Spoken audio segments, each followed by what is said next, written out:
फला अल्लाह का बाखिउ नफ्सक सोना छा तू बांधे नफ्स के हलाक कंदे छो असफा दुख में गणती में झुरी झुरी करे पान के हलाक कंदे छा फला अल्लाह का बाखिउ नफ्सक अला आसारहिम इनन जे पोया छो छाजे करे पान के हलाक कंदे छो पान के तकलीफ दे तो इतरो रोई करे वजह छाए इल्लम योमिनु बिहाज़ल हदीस जो कुरान ते काफर ईमान न थान नबी रोई रयो आ कुरान ते काफर ईमान न प्याणन ए नबी रोए पियो तकलीफ में अल्लाह से फरमाए एतरे कदर रो न मुजा महबूब हिदायत मा रब जे हथ में अल्लाह अज वायदो को इंशाल्लाह कुरान ते अमल कंदासी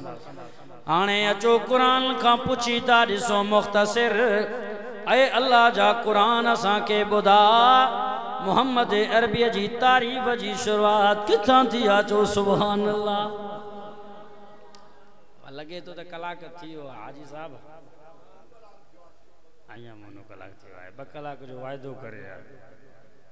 ता फैसलो ए फतवा दियो जेको भी दियो ता जी छा मर्जी है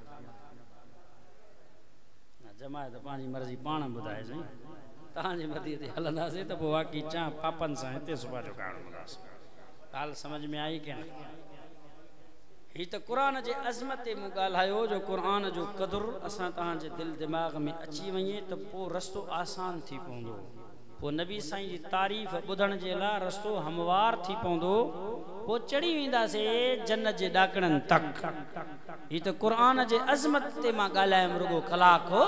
तो कुरान जो शान छाहे कुरान जो मकाम छाहे तो हाने पुछो कुरान का कुरान तू असा के बुदा महबूब जी तारीफ जी शुरुआत किथां थी आ केड़ो नबी चो सुभान अल्लाह ऐ माहे अरब ऐ माहे अजमो ऐ फखरे जहां ऐ फखरे जमा ऐ बायस जीनत अर्द समा सुभान अल्लाह सुभान अल्लाह केड़ो नबी एजाज ये तेरी नजरों का फैजान ये तेरे कदमों का वो एक सफ में खड़े हैं शाहो गदा सुभान अल्लाह सुभान अल्लाह एजाज ये तेरी नजरों का फैजान ये तेरे कदमों का एक सफ में खड़े हैं शाहो गदा चौ सुभान अल्लाह कुरान में जिसका जिक्र हुआ वो आफाक में जिसकी धूम मची वाह खुल्क तेरा वाह रहम तेरा सुभान अल्लाह कुरान फरमायो ता हलो मक्के में नबियो सिर्फ मक्के ते क्यास न कयो मक्को त बाद में बणियो आ मोहम्मद अरबी जी तारीफ गग में शुरुआ मक्के जी जमीन में आया से पन्ने आकिल जो पंद काटे काटे बैतुल्लाह खड़न सां ॾिठो से बैतुल्लाह ते नजर पइजी वई अखिल में जा पानी आयो छा त रब जो जलाला छा त महबूब जो कमाला शुक्र है तेरा खुदाया मैं तो इस काबिल न था वो तूने अपने घर बुलाया मैं तो इस काबिल न था चो सुभान अल्लाह गिरद काबे के फिराया मैं तो इस काबिल न था वो अपना दीवाना बनाया मैं तो इस काबिल न था प्यास थी मुद्दतों की प्यास थी सैराब तूने कर दिया वो आप जमजम का पिलाया मैं तो इस काबिल न था को हाजी सगोरो बैतुल्लाह विंदो आ दिसी करे खुदा जो कसमा शुक्राने जा कलमा पढ़ंदो आ के ना आसी अल्लाह ते घुराए के खुश नसीब इंसान के घुराए काफी नबी जा इश्क रखण वारा रोई रोई करे दुनिया छॾे विया मरे विया पर मक्के मदीने जो दीदार न थियो। एड़ा भी के आशिक होया नबी जा हुजूर साईं मक्के मदीने जे उन गवर्नर जे ख्वाब में आयो, अमीरुल मोमिनीन जे ख्वाब में आयो। यो आशिक खिलाने नाले सां जेको अचे थो इनके मना कर, इन जी फ्लाइट कैंसिल करा, पास कैंसिल करा, छो त इन जे सीने में मां मोहम्मद अरबी जो एडो त आसा एडो त तड़पा मता उठी करे मां मोहम्मद अरबी रोजे खां इन सां मिलणो न पई। एड़ा मानू भी होया नबी जा आशिक जो मक्के मदीने जे बादशाह जे ख्वाब में नबी से आयो। यो वाकई सच्चो आ त इन मानू जी पासपोर्ट कैंसिल कयो। यो न चे जे करे आयो थी सके तो मां नबी रोजे मां उठी इन सां मिला। अल्लाह एड़ा नबी जा आशिक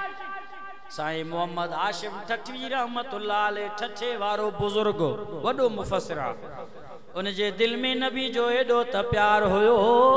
जरे नबी जे रोजे ते आयो अस्सलातु वस्सलाम अलैका या रसूल अल्लाह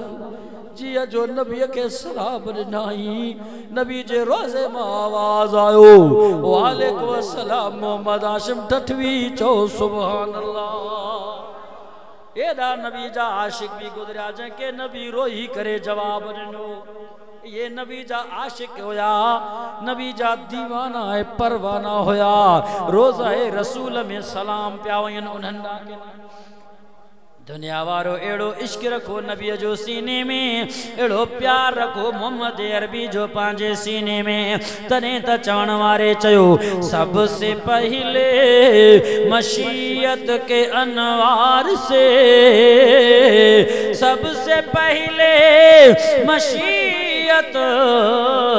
के अनवार से नक्श रूए मोहम्मद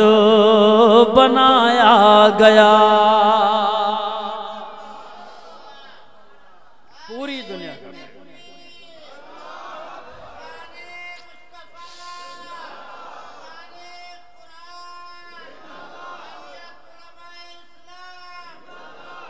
सबसे पहले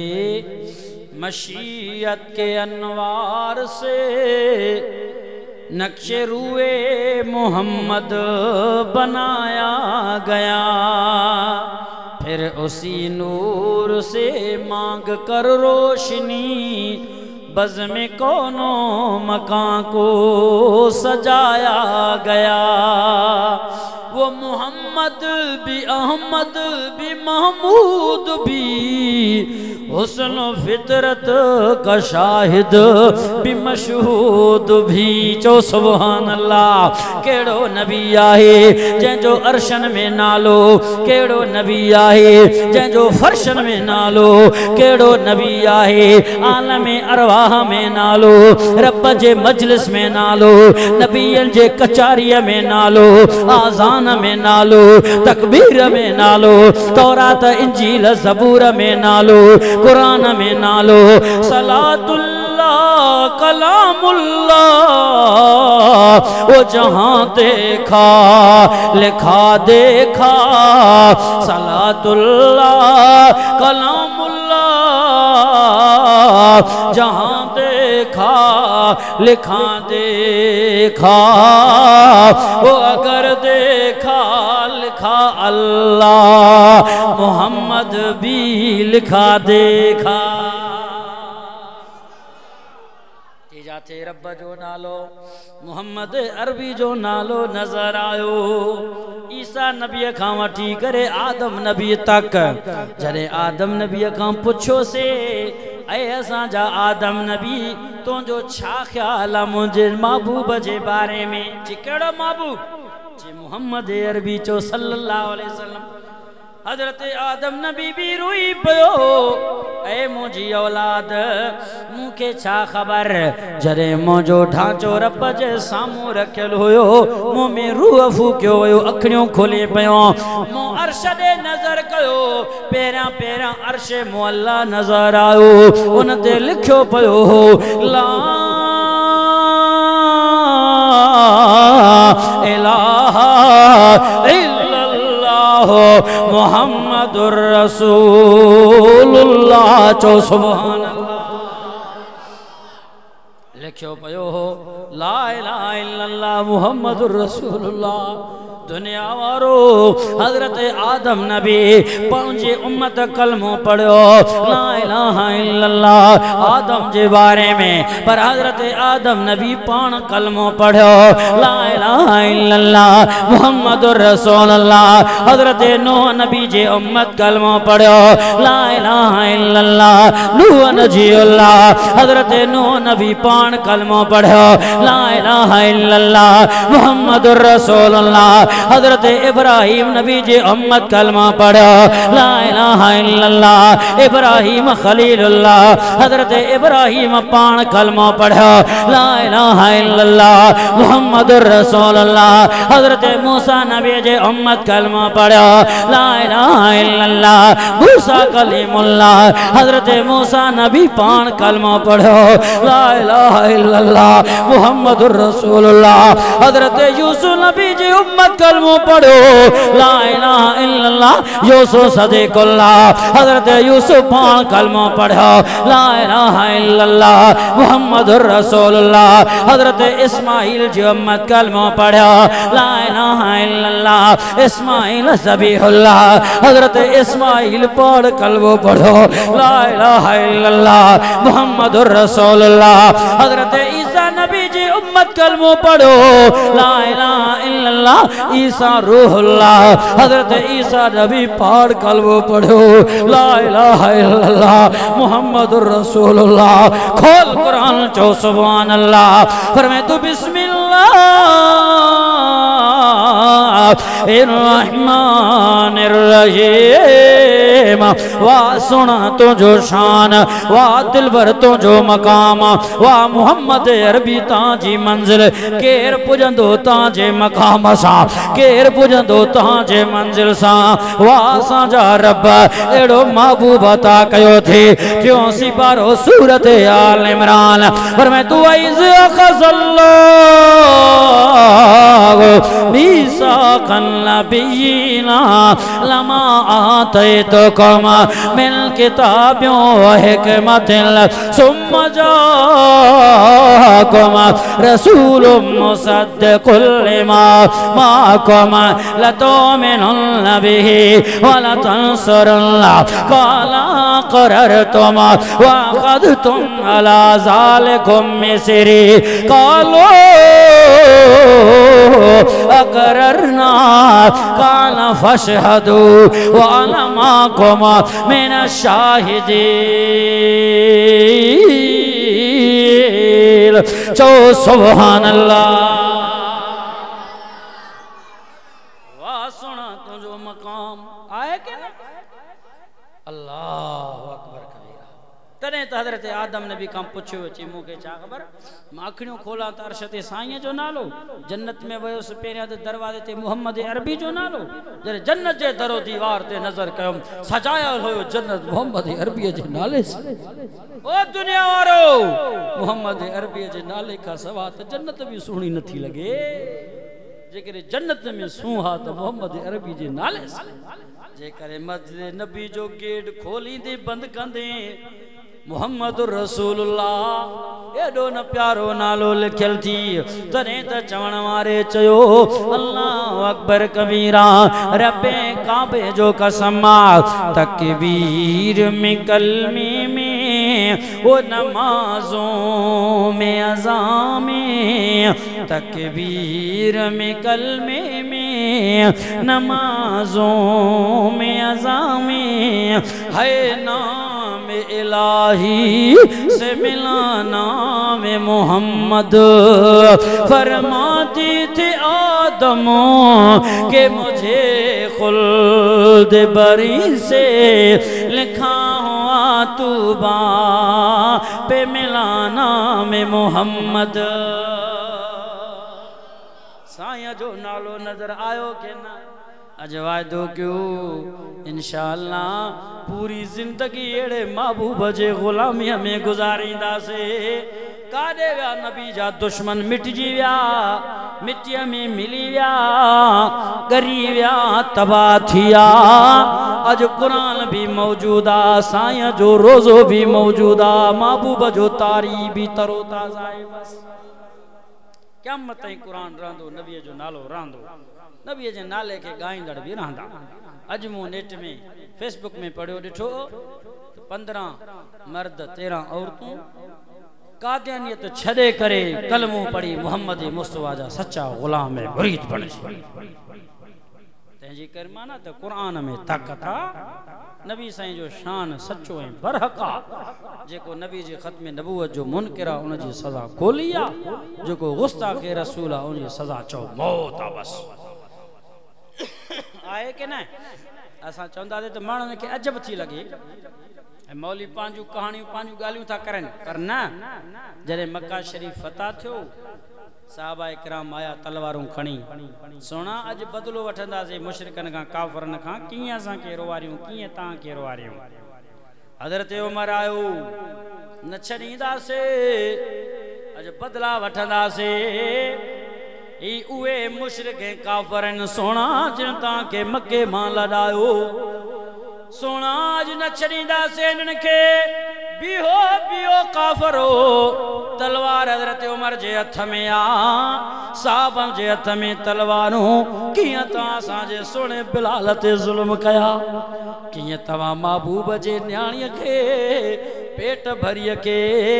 स्वारीअ मां किराए शहीद करे छॾियो उन जा भी बदला वठंदासीं अज न छॾींदासीं तव्हां सोने नबीअ जे चाचे अमीर हमज़ा के 11 टुकड़ा कयो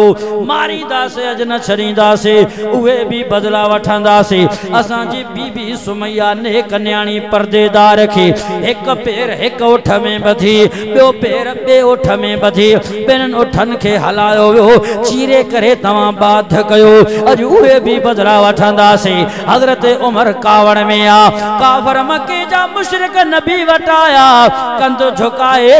हथ बधी करे चवण लगा ओ मोहम्मद अरबी राम जी अपील खणी आया हो साईं माफ़ी जे लाइ आया हो तुंहिंजो उमर ॾाढो कावड़ में नज़र थो अचे साहबा तुंहिंजा कावड़ में न असांखे को न छॾींदा सोना तू त रहमत वारो आ तू बरकत वारो आ अड़े जिन्हनि पूरी जिंदगी महबूब सां बगावत कई अज उहे पांव बधी करे बीठा आहिनि सोना असांखे माफ़ कर महबूब असांखे माफ़ कर नबी जे दिल में रहम आयो अखियुनि में रहमत जो पानी आयो साहबा जो जोश जज्बो भी ॾिसे पियो मुशरिकन जी आजिज़ी भी ॾिसे पियो नबी ॾाचीअ ते सवार थियो महबूब ऐलान कयो आ अल यौम यौमल मरहमा अज मां मोहम्मद जे रहमत जो ॾियण आहे जेको बैतुल्लाह में घिरियो उनके मां मोहम्मद अरबी जो अमन आ मुशरिक काफर बैतुल्लाह में भजिया पूरो बैतुल्लाह भरजियो साहबा आया या रसूल अल्लाह साईं बैतुल्लाह त भरजियो बाकिन जे ला छा हुकुम हलायूं तलवार कयूं मुल्क खे रत नबी फरमायो न मन दखल दार अबी सुफियान फवा मेरा जेको अबू सुफियान जे घर में घिरियो उनके मां मोहब्बत अरबी अमन ॾिनो केॾो रहमत वारो साईं वाह तुंहिंजो प्यार साईं वाह तुंहिंजो रहमत साईं वाह तुंहिंजो शफ़क़त साईं पंहिंजे जानी दुश्मन खे तो भाव करे साहबा आया या रसूल अल्लाह अबू सुफियान जो घर भरजियो बाकी जे ला छा हुकुम हलायो तलवार अया काफर बचा नबी फरमायो न जै पांजा घर बंद कया दरवाजा बंद कया उन जा दर न टोड़ियो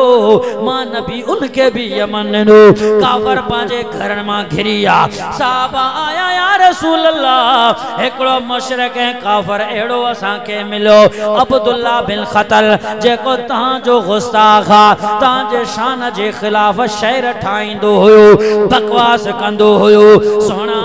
हिया डिठो से हिया चादर पाण के वेढ़े करे हिया भजंदो वयो भजंदो कड लगा से पर बैतुल्लाह में घिरियो वो बैतुल्लाह जे खिलाफ के चुमड़े पाण के लकाए करे अमन पियो वठे सोना इन जे बारे में छा हुकुम